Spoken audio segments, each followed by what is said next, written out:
हरे कृष्णा। वैदिक संस्कृति में जातिवाद समाज को बांटता है या एक सूत्र में पिरोता है, ये बहुत ही महत्वपूर्ण प्रश्न है। आज हम इसी पर चर्चा करेंगे। भगवद गीता के आधार पर जातिवाद को समझने के लिए हमको इनके 2 अध्यायों पर दृष्टि डालनी पड़ेगी।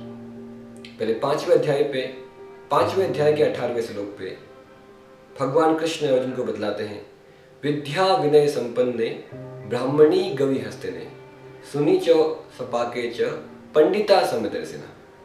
जिस किसी व्यक्ति को भी वास्तविक ज्ञान होता है, आत्मज्ञान होता है, वह केवल मनुष्यों को ही नहीं, समस्त प्राणियों को, यहाँ तक कि ब्राह्मण, गाय, हाथी, इन सबको एक समान दृष्टि से देखता है। तो जब हम आत्मज्ञान की बात करते हैं, आत्मा के स्तर की बात करते हैं, तो समस्त जीवात्माओं को एक दृष्टि से देखा जाता है। तो आत्मा के आधार पर भगवद गीता सारे विश्व के प्राणियों को एक सूत्र में पिरोती है। हर एक प्राणी को भगवान का अंश बतलाया गया है, तो उनमें भगवान के अंश होने के कारण कोई अंतर नहीं रह जाता। तो फिर हम प्रश्न पूछ सकते हैं, तो ये ब्राह्मण, क्षत्रिय, वैश्य और शूद्र के रूप में भगवद गीता इसका उल्लेख क्यों करती है? इसका उत्तर 18वें अध्याय में भगवान देते हैं। अगर हमें वर्ण व्यवस्था को समझना है तो एक छोटे से उदाहरण से हम समझ सकते हैं। जिस प्रकार से आप एक कंपनी में जाइए, कंपनी में भी 4 प्रकार के लोग आपको पाए जाते हैं। कुछ लोग हैं जो साइंटिस्ट हैं, जो रिसर्च को संभालते हैं, और कुछ लोग हैं जो एडमिनिस्ट्रेशन को संभालते हैं, वहाँ के मैनेजमेंट को संभालते हैं, और कुछ लोग हैं जो वित्त व्यवस्था को संभालते हैं, वहाँ के अकाउंटिंग सिस्टम को देखते हैं, और कुछ लोग हैं जो लेबर का कार्य करते हैं, एम्प्लॉइज हैं। तो समाज के किसी भी आप कोने में जाइए, हर समाज में आपको 4 प्रकार के लोग मिलेंगे। कुछ लोग बुद्धिजीवी वर्ग हैं, कुछ लोग अच्छा एडमिनिस्ट्रेशन करते हैं, कुछ लोग अच्छी तरह से वित्तीय व्यवस्था को देखते हैं, और कुछ लोग हैं जो मजदूरी का कार्य करते हैं।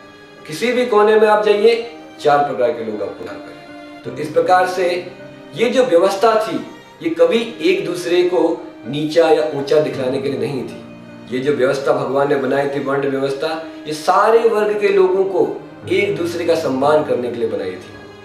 हर एक वर्ग का अपना अपना कार्य निर्धारित होता था, और सभी लोग अपना अपना कार्य करते हुए समाज में एक परस्पर कोऑपरेशन की व्यवस्था थी, और सभी का उद्देश्य भगवान को प्राप्त करना था। लेकिन ये वर्ण व्यवस्था आई कैसे?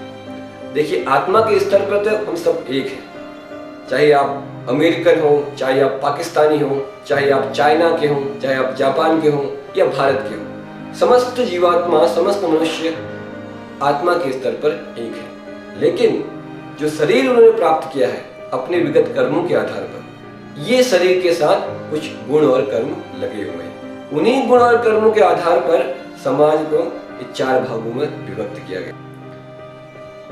हर एक व्यक्ति हर एक प्रकार का कार्य नहीं कर सकता। हम देख सकते हैं खुद अपने जीवन में भी और दूसरों के जीवन में भी। कुछ लोग कुछ विशेष कार्यों के लिए काफी उचित रहते हैं। इसका मतलब कि हमने एक स्वभाव प्राप्त किया है। अगर मैं अपने स्वभाव के अनुसार कार्य करूंगा तो मैं भी प्रसन्न रहूंगा और कार्य भी सफलतापूर्वक हो जाएगा। तो इस प्रकार से स्वभाव के आधार पर यह समाज का डिवीजन था, न कि आत्मा या शरीर के आधार पर। अपने अपने स्वभाव के अनुसार हम सबको एक एक कार्य दिया गया है। हर एक व्यक्ति हर एक कार्य नहीं कर सकता। आप खुद अपने जीवन में देख सकते हैं, हम सारे कार्य सक्षम नहीं है। हमें कुछ विशेष स्वभाव है, अपने स्वभाव के आधार पर हम किसी विशेष प्रकार के कार्य के प्रति आकर्षित होते हैं। तो इसीलिए ये वर्ण व्यवस्था भगवान ने बनाई थी। लेकिन सारे वर्ण व्यवस्था का जो एकमात्र उद्देश्य था वो भगवान को प्राप्त करना था, और चारों वर्णों में परस्पर सहयोग था। कोई भी अपने आप को श्रेष्ठ नहीं समझता था। लेकिन समय के कुप्रभाव के कारण जब लोगों ने एक दूसरे को अपने ऊपर श्रेष्ठता सिद्ध करनी चाहिए, तो उसी कारण ये भगवान की सुंदर व्यवस्था जो सारे समाज को कोऑपरेशन के लिए, देखिए समाज में हर एक व्यक्ति की आवश्यकता पड़ती है। हमको अध्यापकों की आवश्यकता पड़ती है, हमें राजनेताओं की आवश्यकता पड़ती है, हमें व्यापारियों की आवश्यकता पड़ती है, हमें मजदूरों की आवश्यकता पड़ती है, हमें इंजीनियर चाहिए, हमें डॉक्टर चाहिए, हमें चार्टर्ड अकाउंट चाहिए, हमें सफाई वाले भी चाहिए और हमें वन विभाग वाले भी चाहिए। तो इस प्रकार से समाज में हर एक व्यक्ति का महत्वपूर्ण स्थान है।